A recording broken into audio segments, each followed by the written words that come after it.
पुण्यात्मा जन्मने वाला था। पुण्यात्मा 3 लोक का स्वामी गर्भ में आने वाला था। क्या उस माँ की परिणामों की विशुद्धि होगी जब एक माँ बालक को जन्म दिया? जब एक सामान्य बालक को जन्म देने से पहले कितनी कितनी विशेष अनुभूति होती है, फिर तीर्थंकर बालक को जन्म देने वाली उस माँ से पूछना, उस माँ से पूछ लेना कि तुम्हारे गर्भ में वह तीर्थंकर बालक आने वाला है, वह तीर्थंकर बालक का गर्भ कल्याणक मनाने वाले हैं। कौन था? कौन था? कहीं नरक से आने वाला जीव था? कहीं मध्यलोक से आने वाला जीव था? नहीं था, नहीं था, नहीं था। स्वर्गों के उपरिम स्वर्गों से 33 सागर की आयु भोग कर आने वाला वह जीव उस माँ की कोख में आने वाला था। विचार करो, कैसे बना मल्लीनाथ? वह मल्ली कुमार मल्लीनाथ बना तो कैसे बना? माँ के संस्कार से? क्या पिता के संस्कार से? माता पिता के संस्कार तो निमित्त भूत हो सकते हैं, पर जीव के उपादान भूत संस्कार कई भवों पहले से थे। इसी जम्बू द्वीप के उस विदेही क्षेत्र में एक वैश्रमण नाम का राजा था। वीतशोका नगरी के वह राजा इतना धर्मात्मा था, जैसा राजा वैसी उसकी प्रजा थी।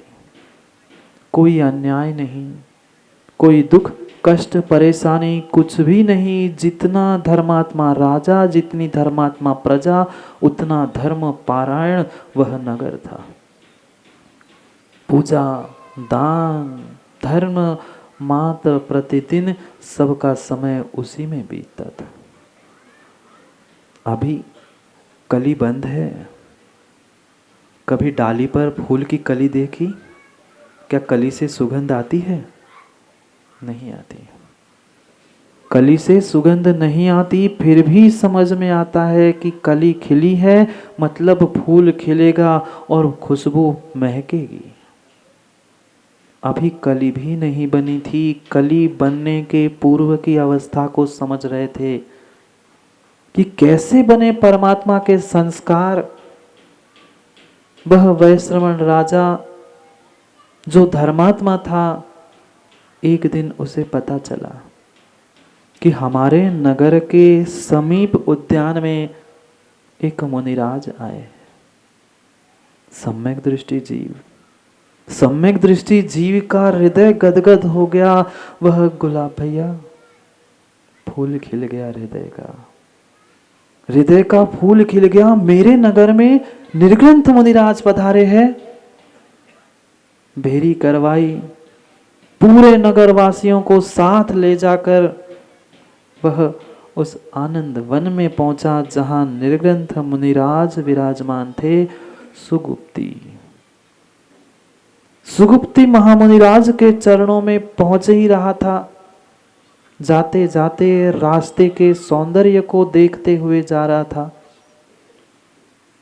जंगल के वन के प्रारंभ में ही उसे एक बहुत विशाल वटवृक्ष देखा। वटवृक्ष को देखते देखते सोचने लगा कि देखो, ये वटवृक्ष बिल्कुल मेरे जैसा है। इतना बड़ा फैला हुआ, इसकी शाखा, इसके पत्ते, मेरा राज्य भी इतना बड़ा फैला है। मैं भी इस वटवृक्ष जैसे विशाल हूं। सोचते सोचते वन में पहुंचा। वन में जाकर देखता है, आज क्या अचंभा हो गया। कोई मौसम नहीं है, फिर भी वन के उस पौधों में, वृक्षों में फल फूल लगे हैं। कौन लगाने आया था? बेमौसम भी फूल फल खिले थे। समझ गया वह वैश्रमण राजा, समझ गया। हाँ, ये विश्वास मानना, ये कोई ना कोई पक्के महामुनिराज है, रिद्धिधारी मुनिराज है, जो इस वन में पहुंचे हैं और वन में पहुंचते ही बेमौसम में ही फूल और फल खिले हैं। हाथी से उतरा, हाथी से उतरा और निर्ग्रंथ के चरणों में जाकर नमोस्तु निवेदित किया। हे धरती के देवता, हे धरती के देवता, बारंबार नमस्कार हो, नमोस्तु नमोस्तु नमोस्तु। जैसे ही नमस्कार किया,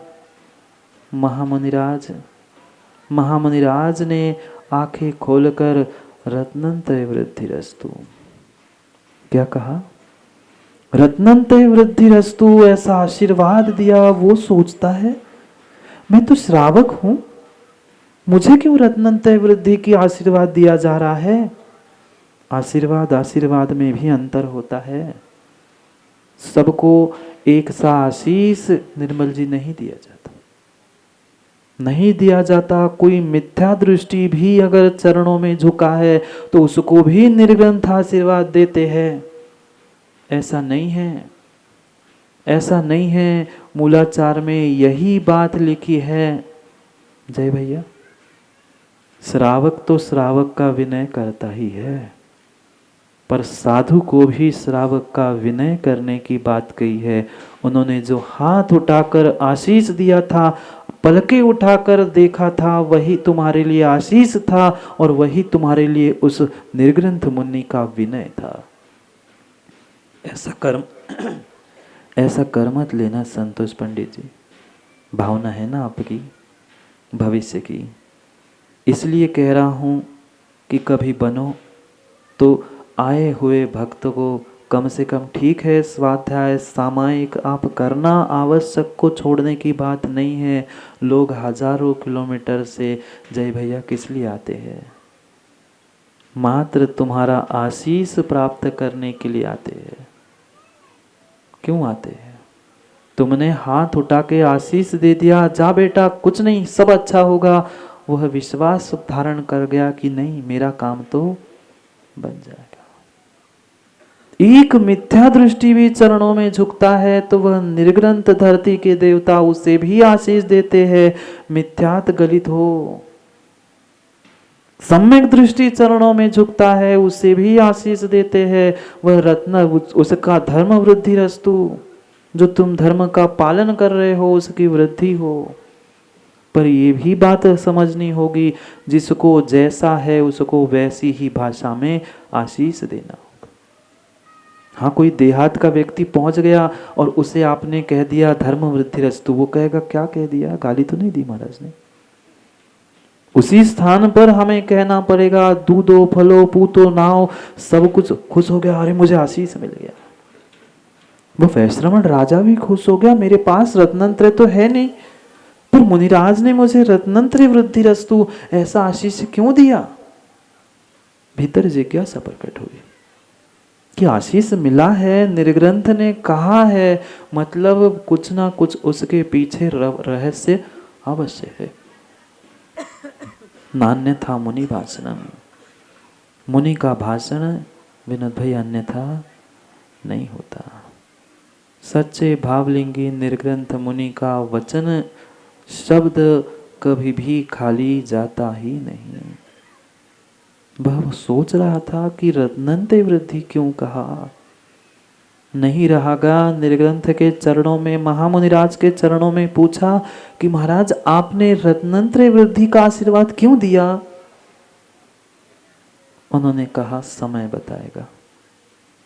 आज भले ही तुम्हारे पास रत्नंत्र नहीं है, पर मुझे विश्वास है कि कुछ ही क्षणों में, कुछ ही समय में तू रत्नंत्रधारी बनने वाला है। कहा नहीं, ये भीतर के निर्ग्रंथ के भाव थे।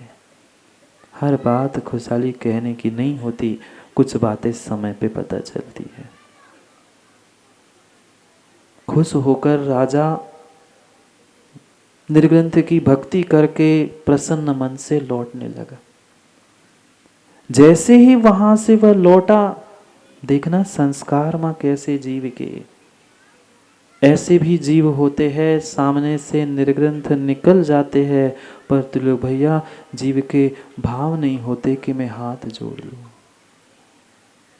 भगवान के सामने, मंदिर के सामने से निकल जाते हैं, हॉर्न बजा के जाएंगे, पर उतर कर भगवान को नमस्कार करने के भाव नहीं होते। कर लो अपनी अपनी माताओं पहचान कि मैं सम्यक दृष्टि हूं कि कौन हूं। अगर सच्चे देव शास्त्र गुरु के चरणों में विनय करने के, उनको नमस्कार करने के हमारे भाव परिणाम नहीं हो रहे हैं, तो हम कौन हैं? अपने सम्यक तो प्रश्न चिन्ह पूछ लेना, दूसरों को नहीं देखना। जैसे ही भक्ति से ओत प्रोत वह जीव लौटा, कौन? वैश्रमण राजा। लौटते लौटते उसने उसी वटवृक्ष को देखा। कौन सा वटवृक्ष? कौन सा वटवृक्ष? जिसे देखकर उसकी छाती फूल रही थी, ये वटवृक्ष बिल्कुल मेरे जैसा है, मैं इसके जैसा हूं, मेरी इतनी शाखा उपशाखा, ये सब कुछ मेरा है। जैसे ही लौटते हुए देखा तो वह वटवृक्ष वज्रपात से भस्म हो गया था। वटवृक्ष भस्म हो गया था और पूरा इतना विशाल काय वटवृक्ष जलकर राख देखकर वह सोचने लगा, ये क्या हुआ? इतना बड़ा वटवृक्ष एक छोटे से वज्रपात से जलकर टूक टूक हो गया। फिर मेरा राज्य, मैं भी तो एक क्षण में नष्ट हो सकता हूं। नान्यथा मुनि भाषणम, मुनि का भाषण अन्यथा नहीं होता। निर्ग्रंथ मुनि ने कहा था कि भाई रत्नंत्रे वृद्धि रस्तु, उसी क्षण उसे वैराग्य हो गया कि अरे वटवृक्ष नष्ट हो सकता है, मेरा जीवन मेरा राज्य भी नष्ट हो सकता है। उसी क्षण वैराग्य को धारण करते करते उसने निर्ग्रंथ दीक्षा धारण कर ली। वह उसी समय पर पहुंचकर, कितना हो भाग्य। मुनि ने आशीष दिया था, तब रत्नत्रय था नहीं, पर पता था कि कुछ ही समय में इसे वैराग्य होने वाला है। वैराग्य को धारण करके वही पास में जो श्रीनाग मुनि थे, उनके चरणों में जाकर उन्होंने दीक्षा धारण कर ली। वैश्रमण राजा ने। कौन था वैश्रमण? किसी दूसरे की बात नहीं चल रही है माँ, वही जो मल्ली कुमार मल्लीनाथ परमात्मा बनने वाला है, उसके ही पूर्व पर्याय की संस्कारों की बात चल रही थी। पहले भी जिनेंद्र भगवान के चरणों में नुति नमस्कार करने की, भक्ति करने की भावना थी, और जब वह निर्ग्रंथ बने फिर तो उस षड आवश्यक में लीन हो गए। और ऐसा नियोग, ऐसा नियोग, ऐसा नियोग बना कि 16 कारण भावना, 16 कारण भावना प्राप्त कर उस 16 कारण भावनाओं को भाते भाते, भावना का अर्थ ही होता है पुनः पुनः पुनः पुनः चिंतन करना। इसी का नाम भावना हो। चाहे समाधि की भावना हो, चाहे वैराग्य भावना हो, 12 भावना हो, चाहे 16 कारण भावना हो। 16 कारण भावना चल रहे, पता है क्या? 16 कारण भावना भाई, और तीर्थंकर प्रकृति का बंद कर लिया। किसने? किसने? वह वैश्रमण राजा जो बनने वाला मल्लीनाथ भगवान का जीव था। अर्हत भक्ति, आचार भक्ति, बहुश्रुत भक्ति, 16 कारण भावना में सबसे अधिक कोई है तो वह भक्ति की भावना है। माणिक दादा, भक्ति को गौण मत करना। पहले द्वैत भक्ति, फिर अद्वैत भक्ति। परमात्मा के चरणों में बैठना ही नहीं सीखा है, परमात्मा बनेगा कैसे? उनके चरणों में बार बार सर पटकने का अभ्यास नहीं किया है तो कर्म फूटने वाला नहीं है। अरहत भक्ति, आचार्य भक्ति, बहुश्रुत भक्ति के द्वारा उन्होंने कर्मों का क्षय करना प्रारंभ कर लिया। इधर 16 कारण भावना के निमित्त से तीर्थंकर प्रकृति का बंध भी कर लिया। कर्मों की निर्जरा भी और बंध भी किया, तो ऐसे कर्म प्रकृति का बंध किया कि जिसके द्वारा निकटतम भव्य समय में वह अपूर्ण कर्मों का क्षय करके परमात्मा तीर्थंकर बनने वाला है। कर लो सौधर्म जी। क्या हुआ, रात में लेट हो गए थे क्या? कर लो। एक ऐसी पर्याय है सौधर्म इंद्र की जो अनीचा भक्ति करता है। क्यों जय भैया, इन सबको इंद्र क्यों बनाया आप लोगों ने? क्या इंसान भगवान की भक्ति नहीं कर सकता? इंसान भी भगवान की भक्ति कर सकता है, पर जो अनीचा भक्ति स्वर्गों के इंद्र करते हैं वह वैसी भक्ति इंसान को करने की शक्ति नहीं है। इसलिए चाहे पंचकल्याणक विधान कुछ भी हो, सबसे पहले इंसान को देव बनाया जाता है, गोत्र बदला जाता है। क्यों? मात्र वेशभूषा बदलने के लिए नहीं, हम परिधानों के साथ अपने परिणामों को भी बदल ले। ऐसी भक्ति माताओं करना कि जो भक्ति आज तक हमने नहीं की। आनंद आया था क्या कल की क्रियाओं में? अभी तो मात्र एक ही रात की क्रिया हुई है, अभी तो एक ही रात की क्रिया हुई है। अभी तो 4-5 दिन और हमें क्रियाओं को करना है। 2-3 दिन माँ बहुत अच्छे से कर लो, दीक्षा के बाद देखने छूने भी नहीं मिलना है। हाँ, गर्भ और जन्म 2 दिन और बचे हैं आपके लिए। सौदम तो फिर भी उठा ले छू ले, आपके लिए फिर समय मिलने वाला नहीं है। कर लो ऐसी जिनेंद्र भगवान की भक्ति कर लो। वट्टकेर स्वामी मूलाचार में कहते हैं, जो जिनेंद्र भगवान की विशेष भक्ति करता है उसके सभी कर्मों का क्षय तत्क्षण होने लगता है।